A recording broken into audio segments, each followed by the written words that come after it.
Let's talk about video game development for a second. Every video game runs on what's called an engine, which determines what the game can and cannot do. So in other words, the engine is a set of tools for game development. To make all of these games, Coda is using an engine called Source. Like all engines, Source has certain things that it does well, and it has certain things that it does poorly. One of the things that it does very well is boxy linear corridors. That's why so many of Coda's games are set in these large, flat, empty rooms, is just because he's working with what the engine does well. The tools available to the creator shape what kinds of creative work they're going to end up making. You might consider paying attention to the architecture in Coda's games, to notice how they seem to stem from an engine that's very good at producing linear, boxy corridors.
This prison, funny enough, in Coda's original design, the doors stayed shut for a full hour before letting you go.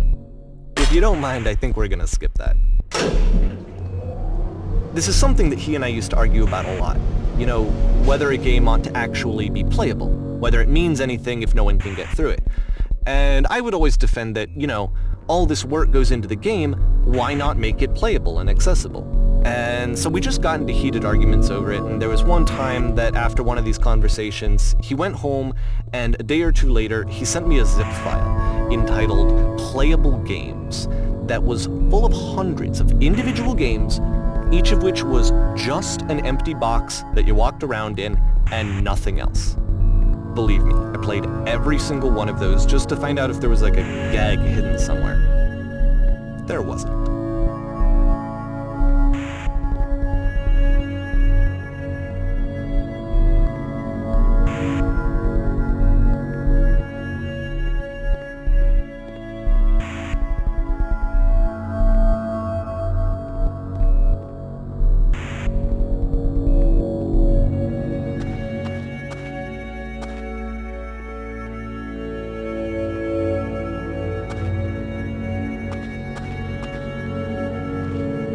It's the puzzle again, with the exact same solution as the last time.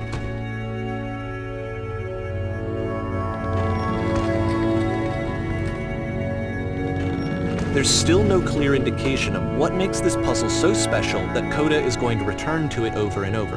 But I promise I'll share with you my interpretation very shortly.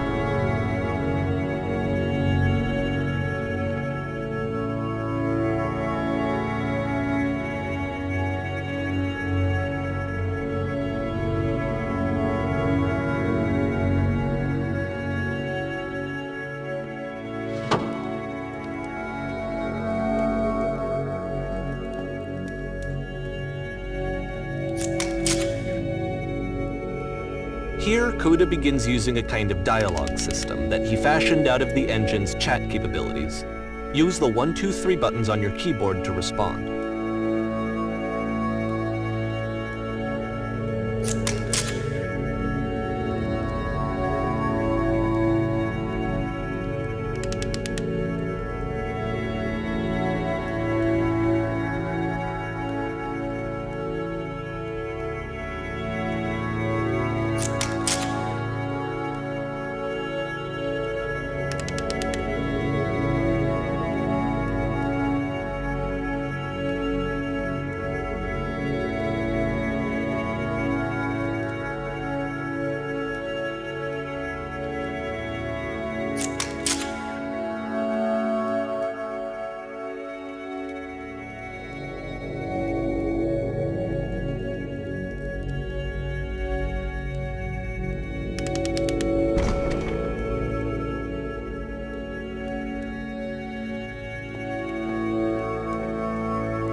And so we make one last descent down to the final floor of the level.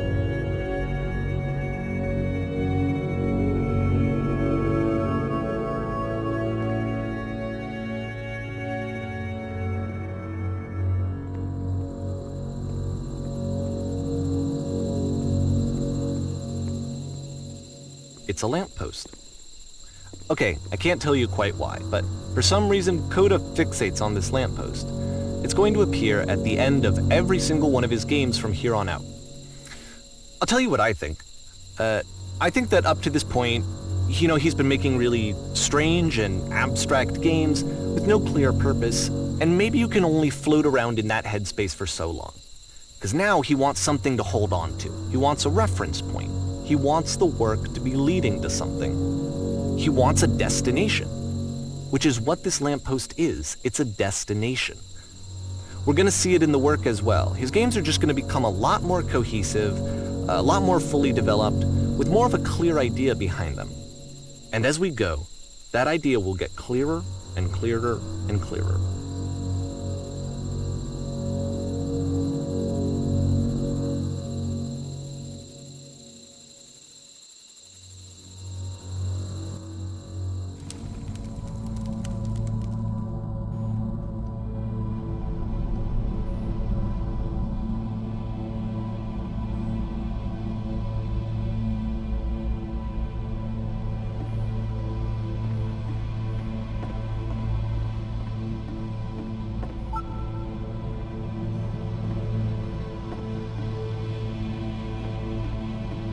So first off, I'm sure you can deduce this, but this game is not connected to the internet. All of the notes that you're going to see have been written by Coda. This was actually the first game of his that I ever played. This was shortly after I met him at a weekend game jam in Sacramento, where I grew up. I saw him working on this very level, and it was just so different from anything that anyone else was doing. So right away I was like, I have to be friends with this person. In retrospect, I think I was probably a bit too pushy, trying to get his attention. I was over-enthusiastic. But he was very gracious about it and very patient with me. And I cooled off eventually.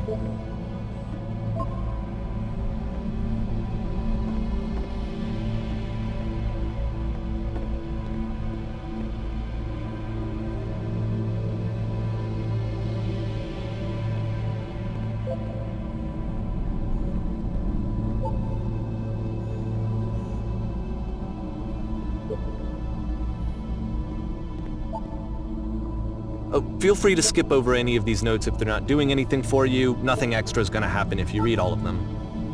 Either way, to me they convey a sense of loneliness. I see this person who's filled with thoughts and feelings and beliefs and has no way to express them except as scattered and unheard voices in a game that wasn't meant to be played.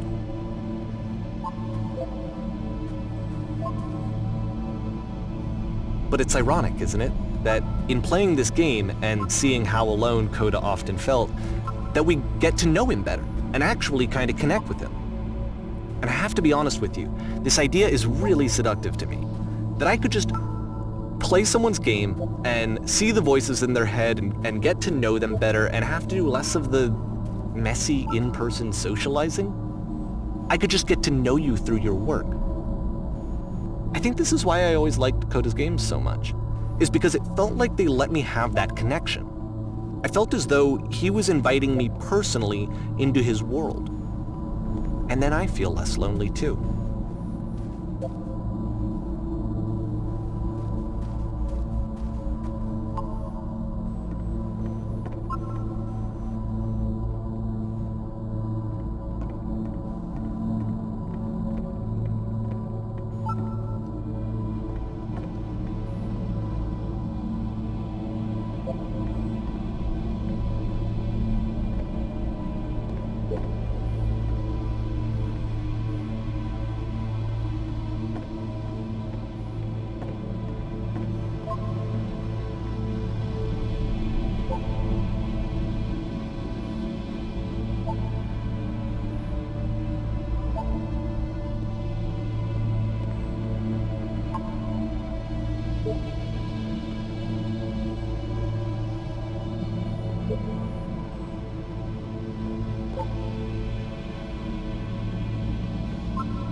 At the end of this level, we're going to see the puzzle again. And here, I'll tell you what I think the puzzle means. Each of these games represents an idea that was on Coda's mind at the time that he was making it. And the puzzle is a way of closing the door on a previous chapter of his life before moving on to the next one.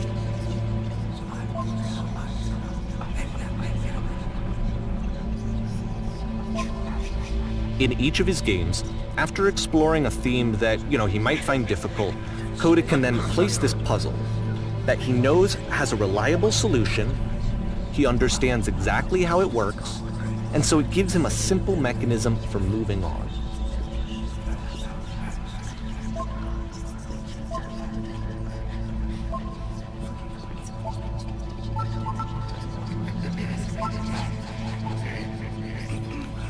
And because there's this dark area between the doors, a space between spaces, before you move on, you get to pause. Just for a moment, a few seconds to reflect on and let go of the events that led you here, to step back and connect the pieces together, to grasp at that elusive bigger picture.